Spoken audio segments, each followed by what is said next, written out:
योगिनी एकादशी व्रत कथा। आषाढ़ मास के कृष्ण पक्ष की एकादशी जिसे योगिनी एकादशी कहते हैं। योगिनी एकादशी का उपवास रखने से समस्त पापों का नाश होता है तथा इस लोक में भोग और परलोक मुक्ति भी मिलती है। कथा इस प्रकार है। महाभारत काल की बात है कि एक बार धर्मराज युधिष्ठिर ने भगवान श्री कृष्ण से कहा, हे त्रिलोकीनाथ, मैंने ज्येष्ठ माह के शुक्ल पक्ष की निर्जला एकादशी की व्रत कथा सुनी। अब आप कृपा करके आषाढ़ माह के कृष्ण पक्ष की एकादशी की कथा सुनाइए। इस एकादशी का नाम तथा महात्म क्या है, सो अब मुझे विस्तार पूर्वक बताएं। श्री कृष्ण ने कहा, हे पांडुपुत्र, आषाढ़ माह के कृष्ण पक्ष की एकादशी का नाम योगिनी एकादशी है। इसके व्रत से सभी पाप नष्ट हो जाते हैं।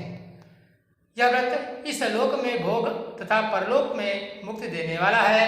हे धर्मराज, यह एकादशी तीनों लोकों में प्रसिद्ध है। इसके व्रत से सभी पाप नष्ट हो जाते हैं। तुम्हें मैं पुराण में कही हुई कथा सुनाता हूँ, ध्यान पूर्वक श्रवण करो। कुबेर नाम का एक राजा अलकापुरी नाम की नगरी में राज्य करता था। वह शिव भक्त था। उसका हेममाली नामक एक यक्ष सेवक था जो पूजा के लिए फूल लाया करता था। हेममाली की विशालाक्षी नाम की एक अति सुंदर स्त्री थी।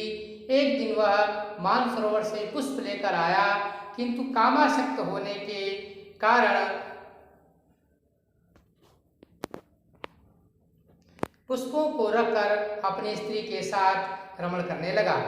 इस भोग विलास में दोपहर हो गई। हेममाली की राह देखते देखते जब राजा कुबेर को दोपहर हो गई तो उसने क्रोधपूर्वक अपने सेवकों को आज्ञा दी कि तुम लोग जाकर पता लगाओ कि हेममाली अभी तक पुष्प लेकर क्यों नहीं आया। जब सेवकों ने उसका पता लगा लिया तो राजा के पास जाकर बताया, हे राजन, वह हेममाली अपनी स्त्री के साथ रमण कर रहा है। इस बात को सुन राजा ने हेममाली को बुलाने की आज्ञा दी। डर से कांपता हुआ हेममाली राजा के सामने उपस्थित हुआ। उसे देखकर कुबेर को अत्यंत क्रोध आया और उसके होठ फड़फड़ाने लगे। राजा ने कहा, अरे अधम, तूने मेरे परम पूजनीय देवों के देव महादेव शिव जी का अपमान किया है। मैं तुम्हें श्राप देता हूँ कि तू स्त्री के वियोग में तड़पे और मृत्युलोक में जाकर कोढ़ी का जीवन व्यतीत करे। कुबेर के शाप से वह तत्क्षण स्वर्ग से पृथ्वी पर आ गिरा और कोढ़ी हो गया। उसकी स्त्री भी उससे बिछड़ गई। मृत्युलोक में आकर उसने अनेक भयंकर कष्ट भोगे, किंतु शिव जी की कृपा से उसकी बुद्धि मलिन न हुई और उसे पूर्व जन्म की भी सुध रही। अनेक कष्टों को भोगता हुआ तथा अपने पूर्व जन्म के कुकर्मों को याद करता हुआ वह हिमालय की तरफ चला। चलते चलते वह मार्कंडेय ऋषि के आश्रम में जा पहुंचा। वह ऋषि अत्यंत वृद्ध तपस्वी थे। वह दूसरे ब्रह्मा के समान प्रतीत हो रहे थे और उनका वह आश्रम ब्रह्मा की सभा के समान शोभा दे रहा था। ऋषि को देखकर हेममाली वहां गया और उन्हें प्रणाम करके उनके चरणों में गिर पड़ा। हेममाली को देखकर मार्कंडेय ऋषि ने कहा, तूने कौन से निकृष्ट कर्म किए हैं जिससे तू कोढ़ी हुआ और भयानक कष्ट भोग रहा है। महर्षि की बात सुनकर हेममाली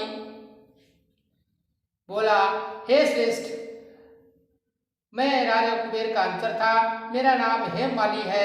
मैं प्रतिदिन मानसरोवर से फूल लाकर शिव पूजा के लिए कुबेर को दिया करता था।